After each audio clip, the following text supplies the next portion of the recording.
From the ashes, Captain Maya Chen stood at the viewport of the Lazarus, watching the blue-green sphere of Earth grow larger on the main display. Her dark eyes reflected the planet's image, a world she had never walked upon, a home she knew only from stories and historical archives. "Entering standard orbit in 5 minutes, Captain," announced Lieutenant Kai Rodriguez from the navigation station. His voice remained steady, but Maya could sense the emotion behind it. They all felt it. After 3 generations living in exile, humans were returning home. "Any sign of Confederation activity?" Maya asked, her gaze fixed on the planet below. "Negative, Captain," replied Security Chief Amara Okafor. "Just the automated research outpost on the northern continent. Staff of 6 Tessellary scientists, as intelligence reported." Maya nodded, arms crossed over her chest. The tight-fitting charcoal uniform bore no insignia of rank. The remnant fleet had abandoned such formalities long ago. Authority was earned through competence, not granted by decoration. "Begin full planetary scans," she ordered. "I want to know everything that's changed in the last century." The bridge crew worked with practiced efficiency. Only 32 years old, Maya was young for a ship captain, but the crew's trust in her was absolute. In the colonies, age mattered less than ability, and Maya had proven herself repeatedly during the City Alpha campaigns. "Captain," called Science Officer Elijah Mkosi, his eyes widening as he studied the incoming data. "Radiation levels are significantly lower than projected. The planet is healing itself." Maya moved to his station, examining the readings. "How is that possible?" "The simulations gave us at least another 50 years before Earth would be habitable again." "I don't know, but the atmospheric composition is approaching pre-fall levels. Some areas show vegetation regrowth.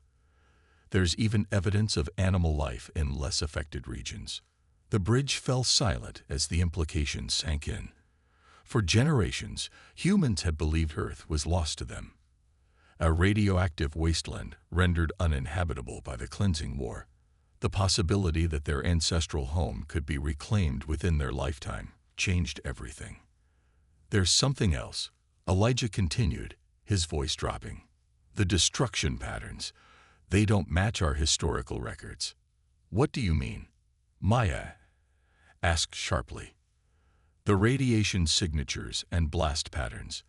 They're not consistent with the conflict we've documented. This wasn't a war between human factions." He looked up, his expression grave. "This was a targeted attack, designed to appear like global nuclear exchange." The bridge fell silent, the foundation of their cultural memory. That humanity had nearly destroyed itself in a final catastrophic war was suddenly in question. "Download all data from the Confederation Research Outpost," Maya ordered. "I want to know what they know about what happened here." 3 hours later, Maya gathered her senior officers in the conference room. A holographic representation of Earth rotated slowly above the central table. "The data we've recovered tells a different story than what we've believed for generations," she began. "Earth wasn't destroyed by human conflict. It was attacked from outside." "By whom?" asked Chief Engineer Darius Ramirez, his weathered face furrowing in disbelief. "The Krell," Maya replied, displaying images of a reptilian species with scarlet scales and elongated skulls. "According to classified files buried in the research station's database, they discovered Earth in 2157, assessed us as potential future competitors, and decided to eliminate the threat." "The Krell." Rodriguez looked confused. "But they're founding members of the Confederation. They're supposed to be one of the most ethical species in the sector." "Apparently, they weren't always so ethical," Maya said dryly. "The attack was disguised to look like human self-destruction. They waited nearly 50 years before discovering Earth, classifying it as a quarantine memorial world. By then, they'd joined the Confederation and established themselves as peaceful diplomats." Security Chief Okafor slammed her hand on the table. "Those bastards committed genocide, and then rewrote history." "But the colony ships," Elijah interjected. "Some of us escaped." Maya nodded, 12 generation ships departed before the attack, carrying just over 20,000 humans. The Krell either didn't detect them or considered them too few to pose a threat. Our ancestors settled in the City Alpha system, built their colonies, and waited. For 3 generations, we've hidden our existence, developing our technology, growing our numbers. Now we're 800,000 strong. So what's our next move? Darius asked, his voice tight with controlled anger. We have one ship against an entire galactic civilization. One ship with technology a century ahead of anything the Confederation has seen. Maya corrected. We didn't just survive in isolation. We thrived.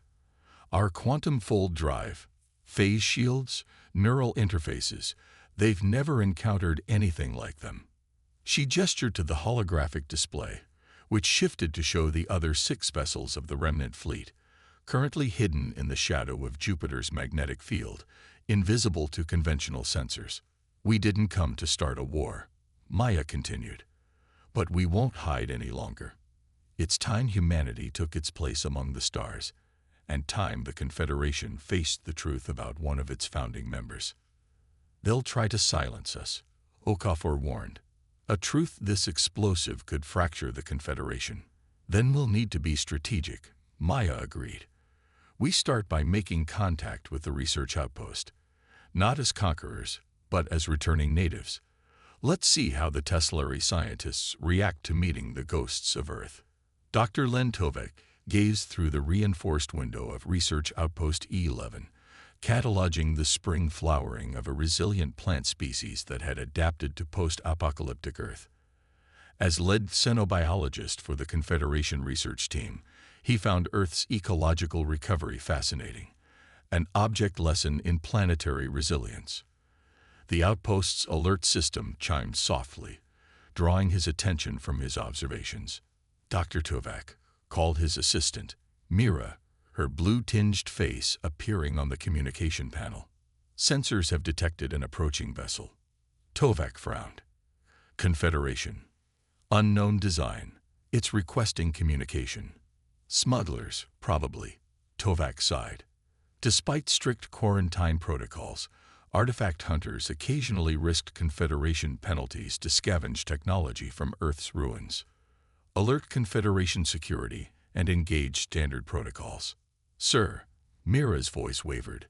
They're broadcasting in Earth Standard English. Tovak froze. That's impossible. The translation must be incorrect. It's not a translation, sir. It's originating as Earth Standard. Tovak hurried to the communication center, where the rest of the research team had gathered. The main screen showed a sleek vessel approaching the outpost, unlike any design he recognized. Open a channel, he ordered. The screen flickered, and Tovak found himself staring at a human female with East Asian features, wearing a dark uniform. This is Captain Maya Chen of the Earth vessel Lazarus, she said. On behalf of humanity, I greet the Confederation research team studying our homeworld. Tovak felt his 3 hearts skip simultaneously. This is impossible, he whispered. Humans are extinct. The woman smiled slightly. I assure you, Dr. Tovak, we are very much alive. And we've come home. News of humanity's return spread through the Confederation communication network at faster than light speed. Emergency sessions were convened. Military vessels were dispatched. Diplomatic channels erupted in chaos. On the Krell homeworld of Sarn Prime, High Chancellor Vexcor received the report in his private chamber, his ancient scales paling to a sickly orange. This cannot be, he hissed to his most trusted advisor. The humans were eliminated. The historical record is clear.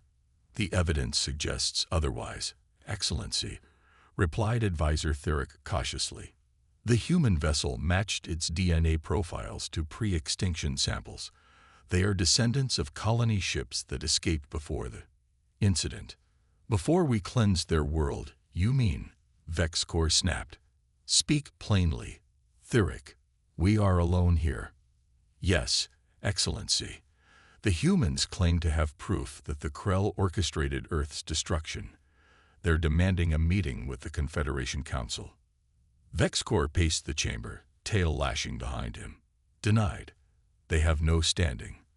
They are a dead species. With respect, Excellency, 7 of their vessels are now in orbit around Earth.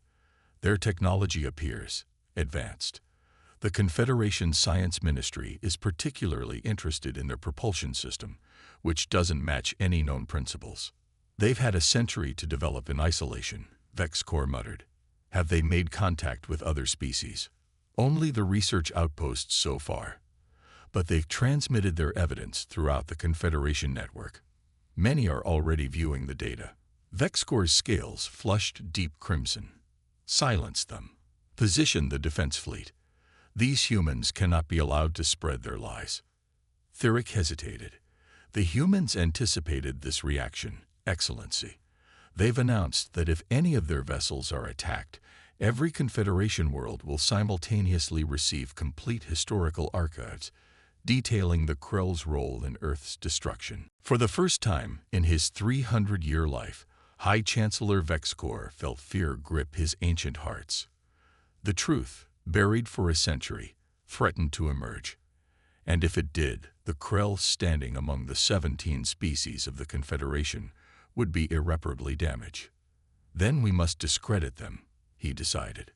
Question their identity, their evidence. Suggest they are imposters, or worse, a new threat disguising themselves as a lost species. And if that fails? Vexcor's mouth curled into what passed for a smile among his kind.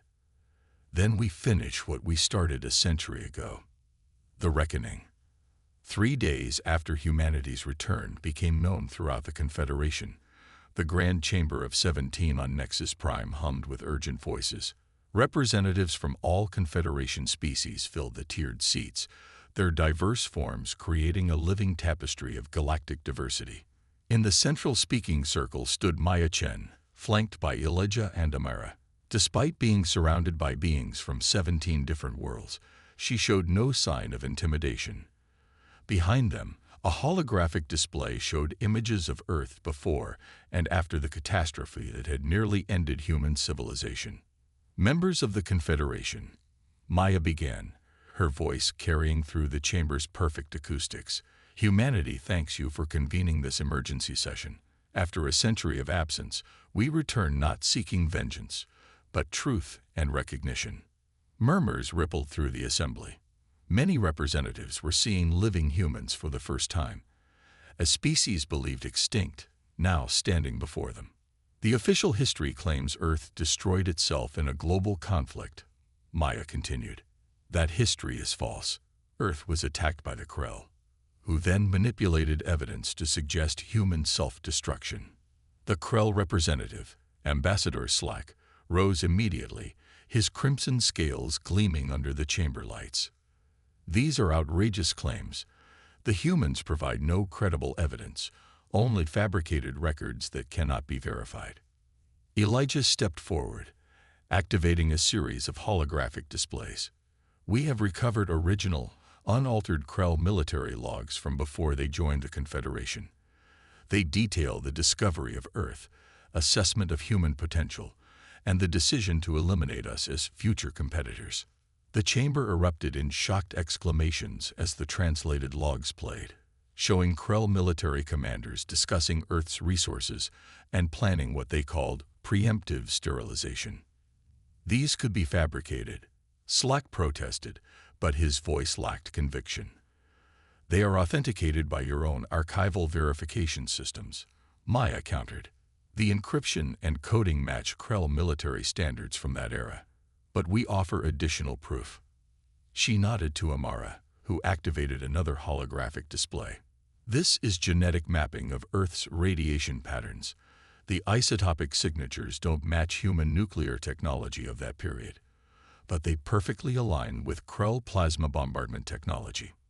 The senior Andorian representative, a being of translucent crystal, moved to examine the data more closely.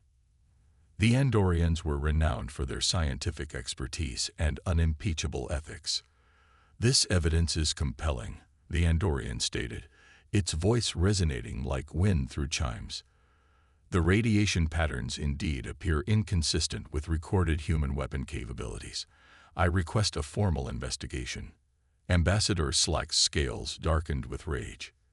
This is a manipulation.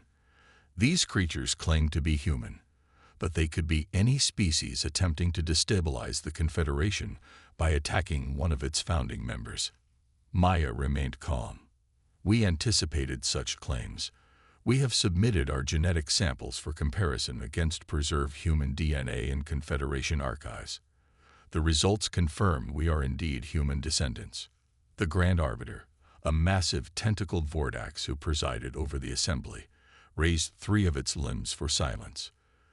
This council must evaluate all evidence carefully.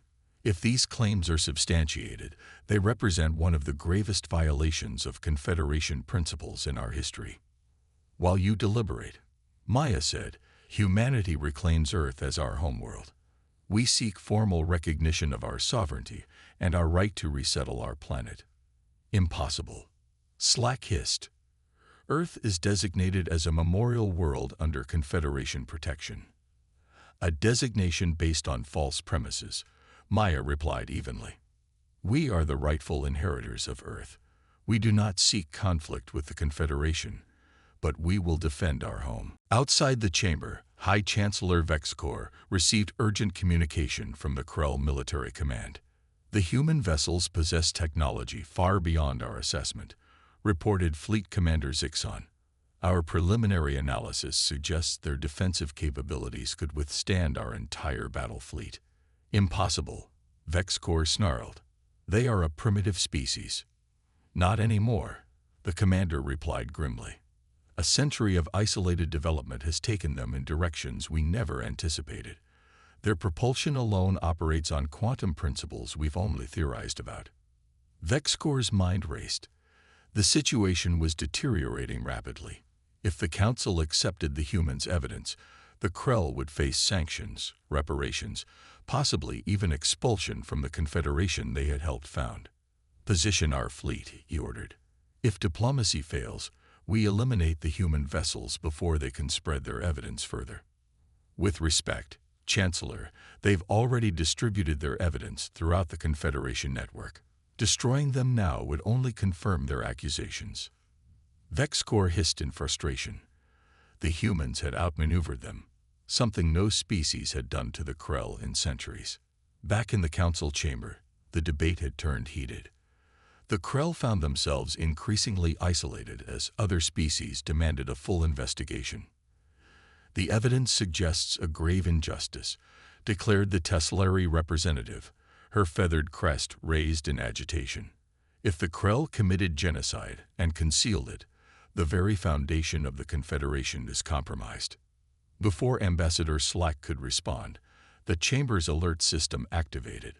Holographic displays showed a Krell battle fleet moving into position around Earth. The Krell move against us even as we speak, Maya exclaimed, pointing to the display.